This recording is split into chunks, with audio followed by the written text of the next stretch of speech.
Okay, so hello and what is up everybody, welcome back to my YouTube channel. स्वागत छ सबैजनालाई. So आज चाहिँ के हुनेवाला छ भन्दाखेरि आज खासै इन्ट्रेस्टिङ त्यस्तो केही हुनेवाला छैन, बट म के सोचिरहेको छु, मतलब यत्तिकै अब यसो नाइट राइड आज हुन्छ नि, इभिनिङ राइड जाम भन्ने होइन. अनि त्यसपछि दिदीले चाहिँ नि यहाँ ट्याक्क पफ खान मन लाग्यो भन्दै हुन्थ्यो.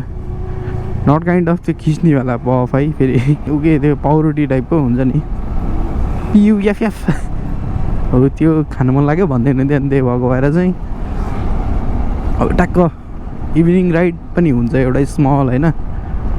अनि त्यसपछि त्यो पफ पनि किनेर नि आउनु पऱ्यो भन्ने सोचेको भएर टक्क दिदीभाइ भएर ओहो ननिस्किनु है, लुत्ता लुत्ता दुईजना जाँदैछौँ तलतिर. हामी अहिले पुग्ने भनेको चाहिँ हरिचोक हो. यहीँ किन्दा पनि हुन्थ्यो, तर त्यहाँनिर चाहिँ एउटा फ्याक्ट्री छ क्या, हल्का अर्ग्यानिक टाइपको अनि हल्का हाइजेनिक टाइपको एउटा फ्याक्ट्री छ.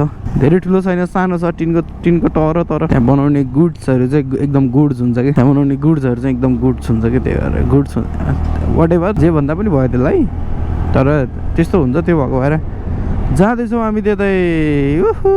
अनि धेरै पछि बेलुका हिँड्दैछु, यो बत्तीहरू देख्दाखेरि पनि कस्तो नौलो अनि रमाइलो लागिरहेको छ मलाई. मेरो क्यामेराले के कति खिचिरहेको छ कुन्नी, मेबी राम्रै खिचिरह होला होइन. पुछौँ एकचोटि यसलाई, यस्तो क्लिन हान भन्ने बल्ल अलिकति गतिले देखिन्छ, अझै बेटर देखिन्छ कि भन्ने अपेक्षा चाहिँ हो. तर कस्तो हुन्छ हेरम.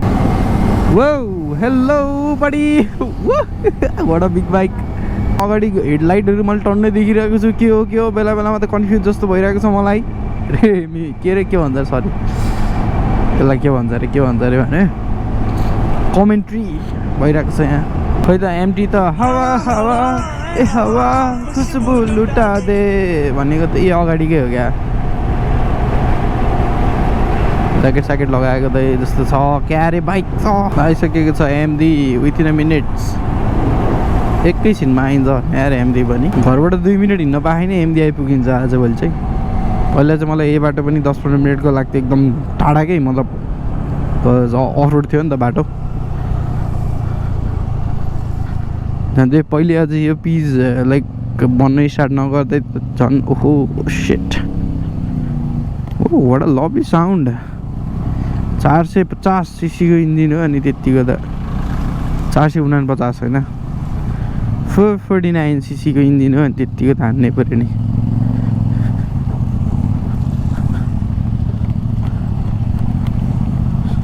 के हो एमटीले भन्दा राम्रो त होन्डाले हान्छ कि आऊ अफरोड त सुस्तोमा त. अन्त यता जौवारीतिर चाहिँ टक्क लगाएर चेकिङ हुनुपर्ने हो मजाले होइन. धेरै दिन भयो चेकिङमा नपरेको, धेरै वर्षै भइसक्यो चेकिङमा नपरेको. यसो चेकिङतिर पर्नु पायो नि होइन, टक्क ट्राफिक सरहरूको यसो अनुहार हेर्नु हुन्थ्यो होइन, यसो ट्याक्कै लगाइ गर्नुहुन्थ्यो.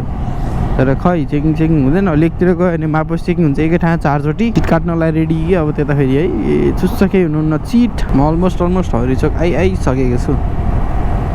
हरिचोकबाट थोरै भित्र एउटा बिन्दावासिनीको तलपट्टि हो क्या त्यो चाहिँ होइन, त्यो पाउरोटी फ्याक्ट्री. अनि त्यहाँ गएर हामीले पाउरोटी किन्नुपर्ने हुन्छ. यो अगाडिको चाहिँ ट्राइम्प होला होइन, कस्तो मिठो दामी देखिन्छ भने यार. ब्रेक लाइट यार. ओ स्क्रैम्बलर र स्पिडको चाहिँ मेबी साइलेन्सर चाहिँ फरक होला हो. स्पिडमा चाहिँ एउटा मात्रै एक्जस्ट छ भने, एक्जस्ट पाइप एउटा मात्रै छ भने, स्क्रैम्बलरमा चाहिँ 2टा रहेछ क्या. Maybe not. कस्तो मिठो साउन्ड हानेको यसले. मेरो कानमा नै कस्तो 2 थरी बजिरहेको छ गर्दै. कस्तो दामी साउन्ड हान्दो रहेछ नि त. अनि अम्मो त्यो नजिकै हुँदा क्या अघि के रटाटा गरेको कि त्यो हावाले सुङ हानिराखेको बेलामा ठ्याक्क कानमा त्यो पर्दाखेरि त रटाटा गरिराखेको क्या. अब यति भित्र हो जानुपर्ने हामी, यति भित्र. अनि त्यो पनि हो यहाँनिर कहाँनिर हो रे. ए डगिस भाइ बिचमा नबसी, थोड़ा साइडमै हो यहाँ होइन. है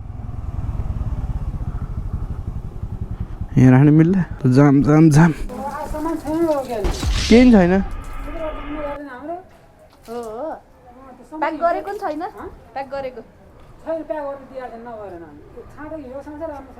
अनि झ्याउ भन्दा यसरी त है.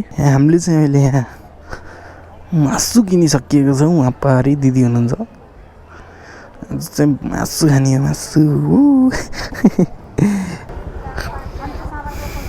तर धेरै नै पो भयो हुँदो रहेछ त है त्यो के भन्छ अरे 1 किलो बङ्गुरको मासु लानुभन्दा त के होइन बस्नु क्वालिटी त त्यस्तै हो क्वान्टिटी चाहिँ टन्नै हुँदो रहेछ भयो लेट्स गो क्वालिटी किन नराम्रो भने क्वालिटी अब मासु जस्तै त हुँदैन नि त झ्यामझुम खान मिल्ने नि हुँदैन होइन अनि चाहिँ खुट्टा र कान हो त्यो पनि च्वाचेको कोलाई मनपर्छ च्वाचको मासु लेट्स गो डोडी खेलतिर आइएको छ अब त घर फर्किने हो यही हाम्रो नाइट राइड सानो काम सरी इभिनिङ राइड अनि सानो काम सँगै हाम्रो यतै यसरी नै समाप्त हुन्छ हरिचोकतिरको माहौल फेरि अलिकति यस्तो छ कि गाडी आउँछ कि आहा ल चेकिङ रहेछ वा तर उता मात्रै रहेछ यार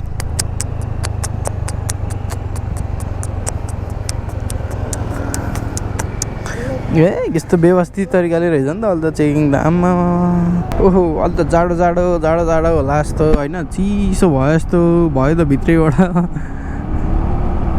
अचानक यस्तो चिसो कहाँबाट आइरहेछ आफ्नो हिलो ढुङ्गा धन्दै लटिएन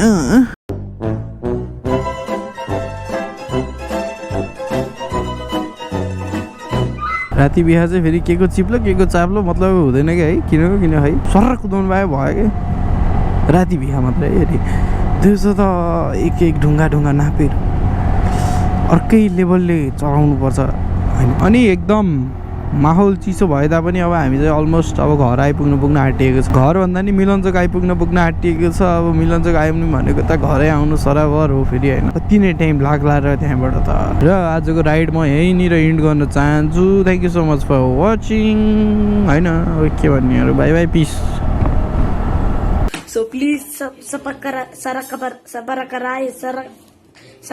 whatever.